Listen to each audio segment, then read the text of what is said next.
daming snow ngayon. Naputi na yung ground. Oh, oh my gosh. Super white. Ang bilis. Wait lang. Nag-snow nga talaga kagabi. Mga 10:10 pasado na yata ng gabi to at lumabas ako. So, ayan, medyo malakas yung snow. So, tuwang-tuwa ako. Tapos, syempre, isa nga akong sakiting bata. Pinapasok din ako ng asawa ko. Syempre, magkakasakit ako eh. Pero kinabukasan, ganito na nga yung view. Napakaganda, puro puti, ang saya-saya.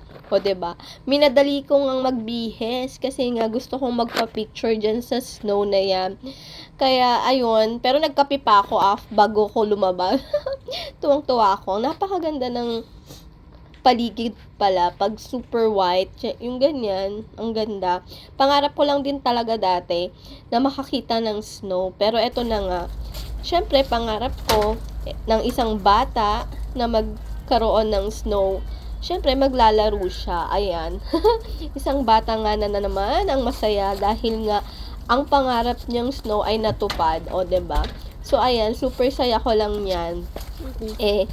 After nyan, ayan, may dumaan pa talaga dyan sa video. Yung asawa kong super busy sa paglilinis ng paligid. Samantalang ako, ang saya-saya ko sa snow. Siya, puro linis. O, yun lamang. Gusto ko lang ipakita sa inyo ang paligid namin ngayon na puro snow. Ito naman yung backyard namin. Yun lamang. Bye!